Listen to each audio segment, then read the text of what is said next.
Hola, mi nombre es Gemma Lobillo y vengo de la Universidad de Málaga a defender la ponencia sobre la evolución del estudio de la comunicación deportiva al caso del fútbol.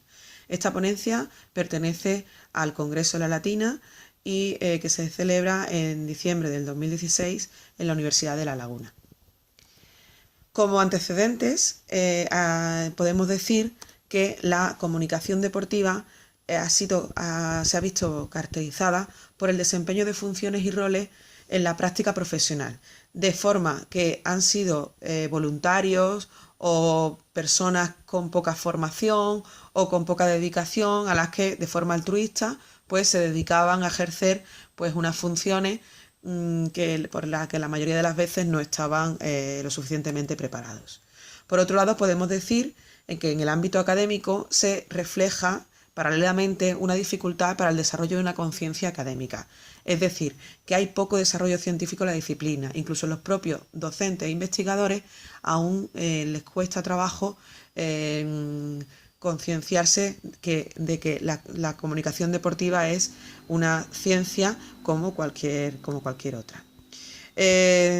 También me gustaría destacar pues que la comunicación deportiva es una disciplina que bebe, digamos, de otras ciencias, como por ejemplo la sociología. Como señala González Ramaral, es un fenómeno sociológico de primera magnitud, aunque solo sea por el número de individuos que se movilizan en torno a la actividad deportiva que en su dimensión espectacular trasciende el ámbito meramente lúdico y recreativo para convertirse en una actividad competitiva, formal con consecuencias económicas y políticas. Es decir, el deporte, a través de la comunicación deportiva, lo que hace es que realmente puede ser estudiado desde distintos puntos de vista, en este caso el sociológico. Pero después también podemos decir, y son solamente dos ejemplos, como por ejemplo Cajigal habla que el fútbol es mucho más que un juego, con intereses de todo tipo económicos, políticos, comerciales, que se hayan zambullidos en este mare magnum. Por eso la ambición de poder, con empleo de cualquier procedimiento, ha entrado a saco. Es decir, que podemos estudiar el fútbol y la comunicación deportiva en general desde distintos puntos de vista, pero siempre enriqueciendo lo que es la comunicación deportiva.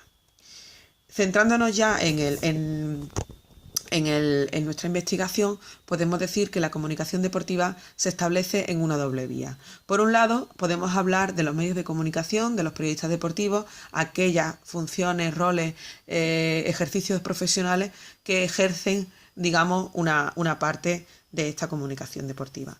Y por otro lado, podemos hablar de comunicación organizacional, que es la que se desarrolla dentro de las organizaciones, las instituciones y la empresa, y que realmente ha ido evolucionando durante estos últimos años. En cuanto a la evolución de la profesión, podemos decir que con respecto a esta doble vía, en la primera podemos decir que los medios de comunicación se han visto inmersos en una crisis económica que han propiciado, digamos, pues que la profesión se vea, digamos, perjudicada y que, por ejemplo, los profesionales de la comunicación ejerzan de todo terrenos en los que tienen que ejercer de periodistas de prensa, de radio, internet, redes sociales, etcétera, etcétera. Es decir, un profesional todoterreno que tiene que trabajar mucho más para poder mantener, digamos, su mismo salario. Por otro lado, la precariedad de la profesión. Digamos, disminuyen estos salarios digamos, con motivo, o con la excusa, mejor dicho, de la crisis económica. Por otro lado, siguiendo por esta segunda vía que hablábamos antes, también existe la evolución de los departamentos de prensa, departamentos de comunicación. En estos cambios fundamentalmente se basan también en el aumento de funciones. Estos departamentos de prensa, que como ya es sabido, pasan de realizar las funciones meramente de relaciones con la prensa a muchas más, digamos, relacionadas con la comunicación más global, ¿no? También hay un crecimiento de la importancia de la comunicación dentro de la empresa, convirtiéndose en comunicación estratégica. Y por otro lado, pues ese aumento que comentaba antes de los distintos públicos como abonados, seguidores, peñistas, medios de comunicación, administraciones, organismos. Es decir, que estos departamentos de comunicación se ven mucho más ampliados en cuanto a funciones. Las funciones más importantes, como comentaba, relaciones con los medios de comunicación continúan siendo una de las funciones más importantes, pero también, digamos, se establece otra de las funciones como generador de contenidos. Ya todos los medios, todos los clubes de fútbol tienen medios propios, se les denomina medios propios a aquellos medios que, digamos, son de propiedad del club de fútbol y que son gestionados por ellos mismos. ¿Qué quiere decir esto? Pues que funcionan como un medio de comunicación al uso, pero los contenidos son generados por los departamentos de comunicación. Además, también aumentan estas funciones como imagen, identidad corporativa, comunicación interna, eventos y protocolos, relaciones institucionales, responsabilidad social corporativa, etc. En cuanto al segundo ámbito del que estamos hablando, dentro de lo que es la comunicación deportiva, podemos, digamos, diferenciar entre la práctica profesional, que ya hemos hablado antes, y digamos, el lado académico, que denominado también en las universidades, ¿no?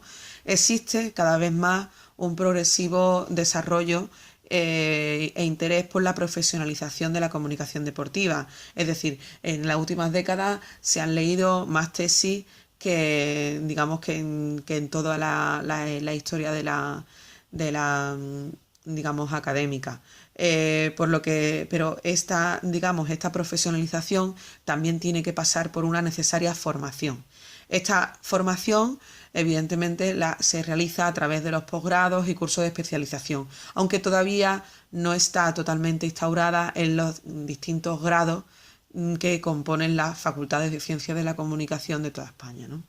Y por último, pues existe, como comentaba antes, pues un aumento de esas tesis específicas, no solamente de comunicación deportiva, sino comunicación deportiva centradas y especializadas en fútbol, que como todos sabemos es el deporte rey y el que gestiona los ingresos más importantes, por lo cual la comunicación o el fomento de la comunicación debe ser también mucho más importante.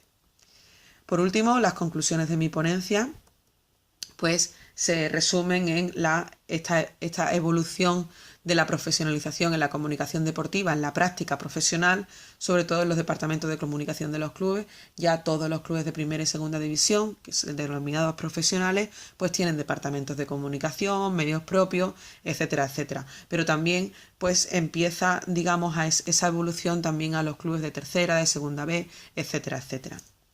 Hay un aumento de estas funciones, acciones, público y también evidentemente se le da más importancia a la labor del DIRCON dentro de las organizaciones de los clubes de fútbol, en definitiva. También hay una importancia de la formación para el desarrollo de la profesionalización. Las universidades se están dando cuenta que es importante formar a profesionales de la comunicación deportiva, que igual que se forma en comunicación política, en comunicación para la salud, en comunicación en cualquier otro ámbito, también es necesaria esa formación en comunicación deportiva. Y se está potenciando a través de los posgrados y cursos de especialización en las universidades, debido también, por otro lado, al gran interés que provoca este ámbito, ¿no? El ámbito deportivo. Normalmente los alumnos demandan este tipo de formación, por lo cual digamos que se está potenciando en este sentido. Por último, digamos, se están leyendo más tesis de FGs sobre comunicación deportiva y concretamente comunicación en el fútbol. Esto lo que hace es que se genera, digamos, unas sinergias entre la práctica profesional y el ámbito académico que configuran, digamos, un futuro desarrollo de la profesionalización de la comunicación deportiva. Bueno, en definitiva, esta es mi ponencia. Espero que les haya gustado, que tengan interés. Si tienen cualquier duda, cualquier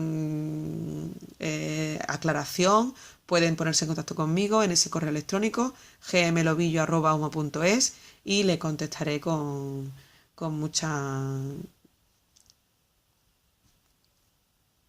muchísimas gracias.